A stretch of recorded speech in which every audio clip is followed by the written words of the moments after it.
Did you know there's new Epstein files, shocker, and it vindicates what we've talked about?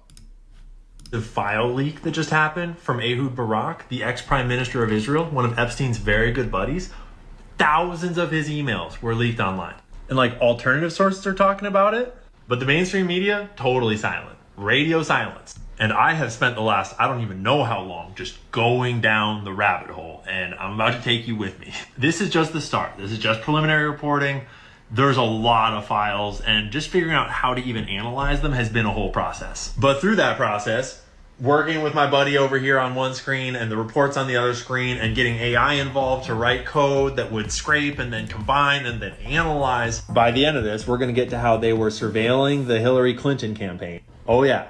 And Putin and Jeff Bezos, Bill Clinton, Benjamin Netanyahu, and there's links that will go to email report. But first, I just want to tell you how we got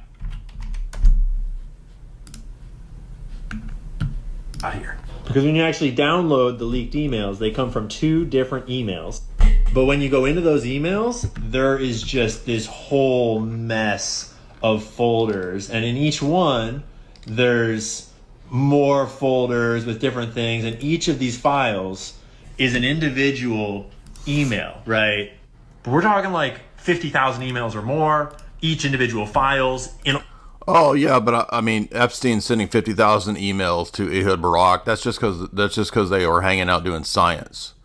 It's not because Jeff Stein McEfrey was working as in Israeli intelligence in any capacity. It's because they were like sharing, like cheat codes for video games and ideas for scientific discoveries and how to help the countries that they work in to promote the general welfare. That's what it was about. What do you mean? Like, of course there's thousands of emails between them, even though he didn't have any connection to Israeli intelligence. I mean, imagine not knowing this by now. I mean, this is so stupid, right? They were just doing science, man. Why don't you trust the science and stop being a hate monger? All these different folders. How the fuck are we going to analyze them?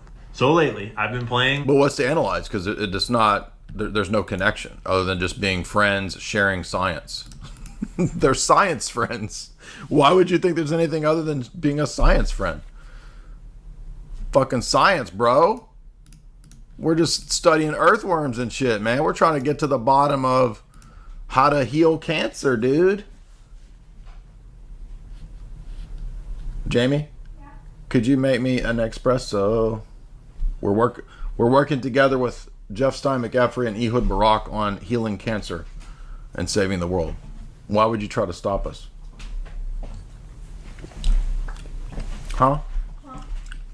I'm working with Jeff Stein McEfrey and Ehud Barak on healing cancer. Why are you trying to stop us? I don't believe that's what you're doing. They're just sharing science. Why are you being weird? I'm not the weird one. Even on the Zorro Ranch, that's pretty weird. So he likes Zorro. I mean, I like. Who doesn't like Antonio Banderas? He played a great Zorro. So Jeff Stein McEfrey's bad because he likes Zorro. Whoa, yeah. Good job, Temple Hat. Documents have surfaced revealing startling details about the relationship between Jeffrey Epstein and former Israeli Prime Minister Ehud Barak, shedding new light on Epstein's global connections and his involvement in the surveillance industry. Leaked emails suggest that Epstein wasn't just a financier of secretive projects. So this one is interesting. It seems to be talking about getting close to the circles of Peter Thiel. And let's be clear here, not every one of these emails means these people are compromised. What the emails show is we want to get close to and get in the circles of these people. So maybe they are, maybe they aren't, we don't know, but that's what this shows, which again shows that, well, then obviously he was doing this on behalf of... but was actively seeking to shape the future of global security with the help of powerful figures. Following his arrest for sex crimes, Epstein sought a new career path in the surveillance sector. In 2015, he partnered with Barak to invest in a security tech startup, Reporty Homeland Security, now known as Carbine. But this wasn't just about business. Epstein aimed to build connections with influential global figures. The leak of over 100,000 emails from former Israeli Prime Minister Ehud Barak's inbox paints a picture of Jeffrey Epstein not just as a financier, but as someone eager to sit at the crossroads of private wealth and global surveillance. Among the revelations, Epstein was reportedly arranging a meeting with Peter Thiel, the PayPal co-founder and Palantir CEO, in 2014. Epstein even asked Barak to spend real time with Thiel to build further connections. And moreover, it's extremely obvious to anyone who watches that this guy had direct connections to a foreign government. Now, no one's allowed to say that that foreign government is Israel because we have been somehow cowed into thinking that that's naughty. There is nothing wrong with saying that. These shocking details have reignited discussions around Epstein's mysterious ties, with right-wing pundit Tucker Carlson even suggesting that Epstein had been working with Israeli intelligence during the years he was allegedly trafficking minors. Carlson, speaking at the Turning Point USA summit, added fuel to the ongoing conspiracy theories surrounding Epstein's ties to global power networks. Epstein's efforts weren't just limited to Silicon Valley.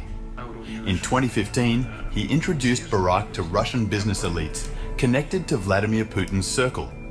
Leaked emails show Epstein positioning himself as an apolitical go-between, offering advice to navigate US sanctions and suggesting meetings with Russian officials on markets and financial systems. Epstein's interest in surveillance... Now, as you know, we've covered many times over and for a few years now, Whitney Webb's excellent book, Volume 2, from my publisher, International Blackmail Volume 2, about Maxwell and Epstein. And so I think if you've read this text, and as we have, and we've promoted it, recommended it, not really anything in this is that surprising. It's kind of like, yeah, this is just further confirmation of what was obvious. However, to a lot of the public and the normies out there, this is apparently still not obvious.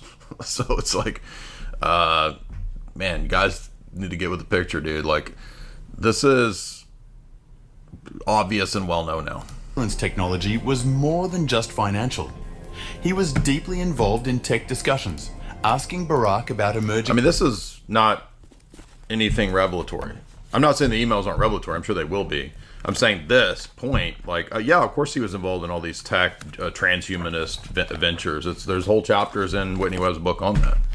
Trends like cyber warfare, artificial intelligence, and Israeli military strategies. What? Nuh-uh, that's just science. He's just sharing science tips with science friends. That's it. Through Reporty, Epstein sought to influence emergency response technologies, even engaging with a former Israeli intelligence officer to keep tabs on these developments. Despite Epstein's involvement, Barak tried to distance himself publicly. In 2019, after Epstein's rearrest, Barak announced he was dissolving his partnership with Epstein. But as the leaked emails show, their ties were deep, with Barak seeking Epstein's investment advice for other ventures, including Levitation, an electromagnetic imaging startup. These emails offer a rare glimpse into Epstein's network of influence, one that spanned across industries and borders. As the fallout continues, the implications of Epstein's relationships with global power players like Barak, Thiel, and Russian elites raise troubling questions about the intersection of surveillance, technology, and international power. With the leaks now public, the ripple effects are only just beginning. So it's going to be interesting to see as people dig through these what is actually going on, right?